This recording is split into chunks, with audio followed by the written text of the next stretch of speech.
Hey guys, today we're going to be painting a simple farmhouse like so. You're going to need 140-pound cold-pressed watercolor paper, watercolors, watercolor brushes, and a black ink pen. Let's begin. So to begin, you can start by sketching out your scene with a black pen, and I wasn't being very specific with my lines. I was being more loose and flowing with them and trying to get a more stylized look as opposed to being very fine and specific with them. I've also worked off a reference loosely, but I added in a fence, which you'll see soon, and a little bit of background elements, but I really wanted the right side of this piece to be the focal point, and so that's going to be the highest in the frame as well as the heaviest. The other elements will be lower in the frame and not as detailed, and I wanted that fence to be a leading line pulling the viewer into the farmhouse. And that's a little bit of perspective for you. You can really do whatever you want. That's just what I chose to do. I also dried my pen before I started any painting just to avoid smudging. Then I'm wetting down where I want my blue sky to be, and I'm pulling in a little bit of blue, wow, into that sky. If you've watched any of my other videos, I use a dry paper towel to pull in my clouds, which is one of my favorite techniques, and you should do it too. It's such a simple and fun technique to get really good looking clouds, and I use it on pretty much 100% of my paintings.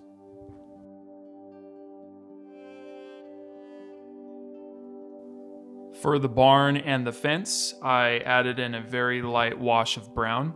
We're going to build up these tones later, but I left the roof of the farm white to represent snow, and that helps sell the illusion that there is snow everywhere. Like I said, I went through and painted a little bit of the background elements brown as well, the fence, and then I'm just coming back with a little bit of purple and blue on that shaded side of the barn and adding that in as a very heavy wash over that existing brown layer. For the snow, I'm just using a blue and purple mix and pulling that into the area for the snow that will act as our shadow of the barn, and we'll build that up later as well. We're also doing that for the fence posts.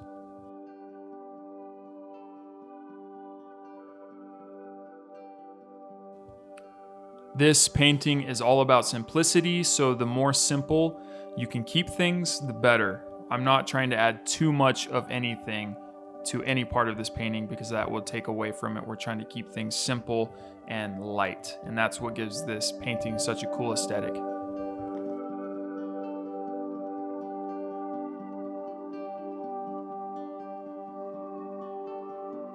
To help the snow on the ground look really nice, I brought in a very light wash of blue and added in little random shades here and there, not too many. And very light, like I said, and then I added little tufts of grass coming out of them with a little bit of color, and then accentuated those with my pen. And then for the barn, I'm bringing a little bit more red to the front face, and that gives it a nice tone as well.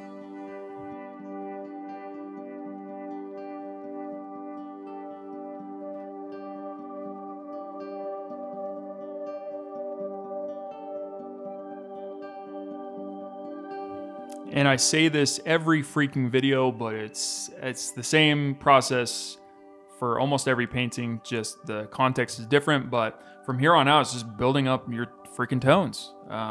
That's all you're doing, is you're going back over and fixing spots that you don't like, trying not to add too much that will take away from the painting, making sure you're drying your final layer. And then I come back through with the ink pen and add in more details and a little bit of more stylistic lines and whatever I see fit.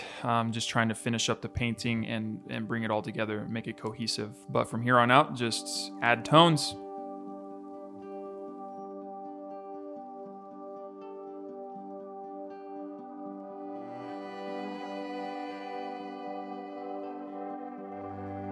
And that is going to wrap it up for this video. Thanks for watching.